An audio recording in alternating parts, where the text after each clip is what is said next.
Hey guys, Salsa Blam here, bringing you a new guide. So my other tune, my Mace Side Dual Wield Bleed Earthquake Gladiator, is pretty much done. Uh, Very happy with the build. Don't want to really put buy like a really late game items like Taste of Hate or something like that. I mean the build's done. You can clear high level content. Nothing more to do. So as I'm moving forward to doing a new character, I was thinking, what can I do with all the currency that I have? Got a little lucky, found an Aegis, found a really good evasion helmet that I sold for like 2 Exiles. So I have some currency stacked up, and I've never been able to do a energy shield build just because they're so expensive. And now I have all this currency, and Brandis League is a league of, cheap stuff. So let's try it. Let's do something with try and do something with energy shield, because we can actually afford it now. Probably have around like 6 exalts worth of things that I can sell, move around. Right now I have probably actual currency that I would be willing to trade like 3.5 exalts, 4 exalts. So I think that's enough to make this build. So I wanted to make a build that utilized Surgebingers, which is an item that kind of scales your damage on just having a bunch of different types of charges, right? And I wanted to use a build that didn't just focus on using 2 types of charges, but really utilized all 3. And I found that the best way to do that is to use one of the 3 physical damage spells, and I chose Ethereal Knives over the 2 other ones. They're new, and Ethereal Knives is old, but I never used Ethereal Knives in my couple years of playing PoE. So I'm gonna try and use it now. And the build is gonna try and grab as many charges as it can. So as you can see here, we have where is it? 1 maximum endurance charge, 3 maximum power charge, 1 maximum frenzy charge. Just because since we're going energy shield, those are really like the easiest ones to get. Like I could go down and get this frenzy charge over here and grab void barrier on the way, but there's really nothing else down there. So yeah, maybe. Nope, not essence free. Nope. Yep, nothing. No reason. So I think this is the more efficient way to, balance your efficiency in the tree as well as getting a bunch of charges across the tree. And I didn't want to make a crit build just because I was gaining a lot of power charges through the build. And I remembered about this little guy, the Aylardex. Very interesting item.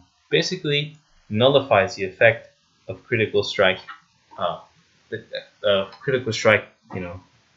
power charge builds. So if I'm not crit, and this thing gives me a bunch of mana, then I can go Mind Over Matter. So this build is going to go Mind Over Matter with 7 endurance charges, giving me 37% of damage is taken from a mana before life per power charge, giving me a bunch of mana regen, and giving me a hefty amount of mana as well. So, very interesting way to use it to incorporate Surgebingers. So the build is kind of Surgebingers Aylardex, and we're also gonna try to have since we're going low life, we're gonna try and have all of our mana not reserved. So we're going to use our life for whatever few auras we're going to use. Probably just 1 aura and some low level clarity or something like that. I've never done low life, so I don't know how bad the blood magic multiplier is. I think it's like 245% or something. God, that's so ridiculous. I don't know how to build low life. We'll have to figure it out as it goes. I might have to move the tree a little bit and get some of these reduced mana nodes somewhere. This guy's. We'll see how he goes. But we also probably want to use shafts. The build is also going to be dual curse. We're going to use Poacher's Mark to gain a mana when hit. We're also going to use it to gain frenzy charges.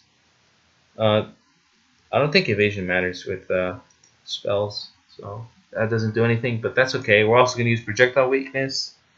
Chance to pierce is good, making sure that EK kills everything, and we want it for the increased damage taken from projectiles. So that's going to scale any type of damage, not just Fizz. So we're going to have 4 frenzy charges, possibly 5 if we get a corruption on the Aylardex with a +1 to frenzy. So we can also scale elemental damage off Surgebingers if we get if we employ something like a support gem like Fist to Lightning.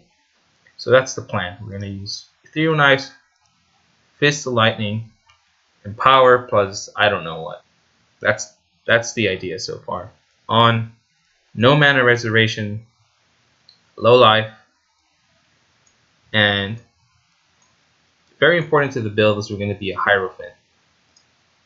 So before I explain this tree any further, we're going to talk about Heirophant and why I chose Hierophant. Hierophant gives you the chance to gain power charges on kill, so I don't have to run Assassin's Mark, which would be literally useless except for gaining power charges. And it also gives me a small chance to gain endurance charges, which if I don't know how good this note, the second part of this note is going to be Conviction with Power. But I do know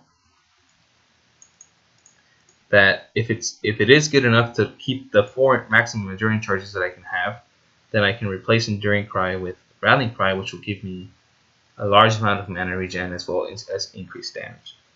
And then I'm going to get the Divine Guidance node, which is going to further increase the effect of Mind Over Matter. So I'm going to have 47% of damage is taken from mana before life. So I really going to try and scale mana as high as I can get it. And I'm also going to use Sanctuary of Thought, as it seems to be really good if you're just going to try and get as much mana as you can. So if you go back to our tree, we have a lot of mana nodes that we pick up. We pick up Righteous Decree, Deep Thoughts, as well as Soul Siphon. So in total, right now in the tree, we have like 100% increased maximum mana. And that doesn't take into account the extra 20% that we get from the tree. And we're going to be having a total of like 160% increased mana regeneration, plus 50 from Aylardex. That's 210, plus we'll probably get it up to like 400. So really excited. We're also going to have a mana gain on kill off of Soul Siphon, and mana gain on hit off of Poacher's Mark, since we're going dual curse. So we'll see how it goes. But yeah, you just want to grab a energy shield. We have to grab Elementalist to kind of move through here efficiently.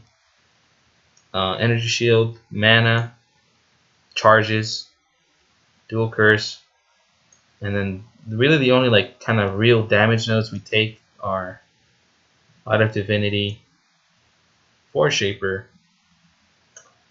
and Sniper, Coordination, and this guy, Will of Blades. Those are really the only damage nodes we take. But just to show you, you might think like, well, how are you going to do damage? Let's do some math. I have 7 maximum endurance charges. 4 times 7, 28. Times 7 times 7, that's 77. Right? That's 7 plus 4, 11 times 7. And then we're also going to have 4 endurance charges, so that's 105% increase, basically damage. And we're also going to have 4, maybe 5 frenzy charges, which is going to scale at like 0.5% since we're using Fist to Lightning. So that's another 14. So that's like 120. So add another 120% increased damage to our tree. Then it's not too bad. And at the same time that we're getting that damage, we're getting activating Aylardex and just getting tankier, getting faster through getting more damage to frenzy charges. We could make, depending on like how often we crit, because I don't know, this is a reduced critical strike chance, so we might not actually be able to crit at all. So we might not actually be able to run Elemental Overload.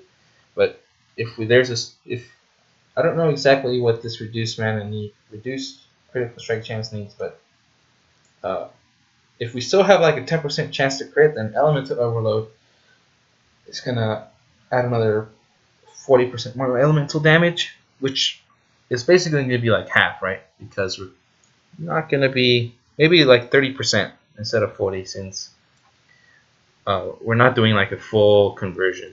We're just gonna run physical to lightning. That's the idea of the build. Just having fun with Surge Binders and Aylardex and Hierophant with large mana pools, mind over matter.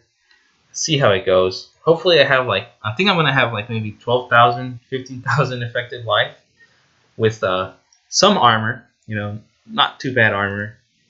I'm thinking about maybe going at Series Splendor, because it also gives you large amounts of armor. So I can go like the armor and energy shield with plus to energy shield. That gives you like 550 energy shield on your chest, as well as probably like, I want to say like 400 armor, I think, maybe more. I think, yeah, more like 700, I think, yeah, which is pretty good, because we also have some armor in our tree. I think we have like 77 armor in our tree, so that's going to deal with a lot of the little hits, a lot of teeny weeny hits, and it's going to make our, we're going to have to use a Granite Flask. It's going to make our Granite Flask way stronger as well. So I'm pretty excited to see where this build goes. I'm sure there's lots of ways I can tweak it. If you guys have any suggestions or thoughts, I really hope I made you guys mind kind of go off here, because I think this build is really, really interesting. I'm really excited to see how it goes. Again, this is Salsa Bland. Let me know if you guys have any comments or thoughts on my build, suggestions on my presentation, or the build are always taken, are always appreciated. Even if you're a little mean, I don't mind. If you have a good troll and I laugh, I don't mind either. I'm not really one to get mad or annoyed easily, so try me. And I'll see you guys later at the next one, when I actually try and show you how the build is going. And thanks for watching.